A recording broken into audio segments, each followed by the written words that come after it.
Eli se oli vuosi takaperin joskus loppukesästä viime vuonna, kun Lasse otti yhteyttä, että jos mä innostuisin tekemään lasten sukelluspuistoon veistoksia. Ja siinä kohtaa mulla tuli heti, että jes, että haluan lähteä mukaan. Et mä oon ennenkin tehnyt raumalaitesukeltajien kanssa yhteistyötä. Et mulla on ollut Riskonpöllässä vuonna 2000 vedenalainen näyttely. Ja silloin ne veistokset, 5 veistosta pohjautui Untokoskelan runoihin tai Purjeet sumussa kirjaan. Ja sitä kautta jäi semmoinen positiivinen ja mielenkiintoinen ja haasteellinen olotila siitä näyttelyn tekemisestä, että mä halusin ilman muuta lähteä tähän mukaan nyt tälläkin kertaa ja käytiin sitten rannassa katselemassa, että millainen paikka tämä on ja tämä on hyvin pienimuotoinen ja tosiaankin tämä kivimara täältä Kuuskajaskarista on perannut sitä rantaa parisen vuotta, että on ihan sieltä Kaislikosta lähtenyt sitä niin raivaamaan tämmöiseksi lasten sukelluspuistoksi tätä rantaa. Ja mä luulen, että mä myönnän tätä saman tien. Mitä mahtaa lasteita? Tuma, ei oo kylmä. Tää on kylmää. Tämä lähtee siihen jonnekin.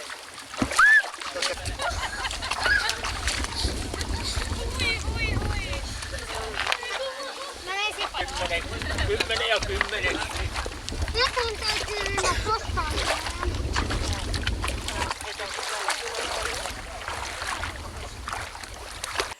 se oli jollain lailla nyt erilainen tämä näyttely, mitä silloin viimeksi siellä veden alla. Et silloin ne oli siellä välivedessä ne veistokset, mutta nyt ne laitetaan tänne, tai laskettiin jo meren pohjaan 1,5 metrin syvyyteen ja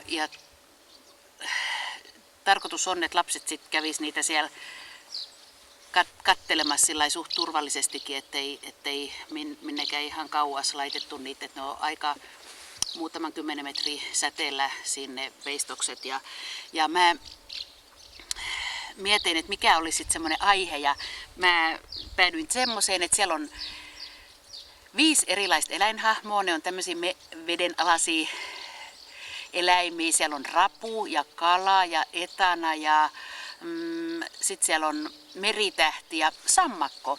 Ja sitten ne on löytänyt semmoisen hienon Raumanmeren helmen.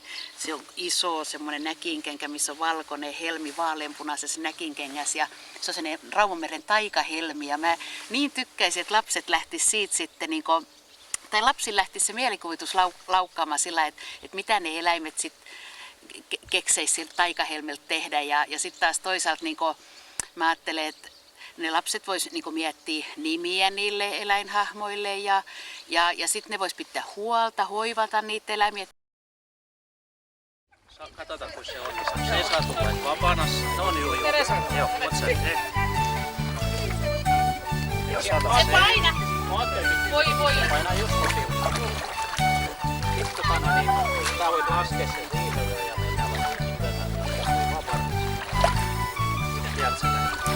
Sitten miehiin mä tykkäisin laskea sen helmen, tai en mä tiedä. Mä ajattelin, että se painaa niin paljon, ettei nää nuoret kauniit naiset.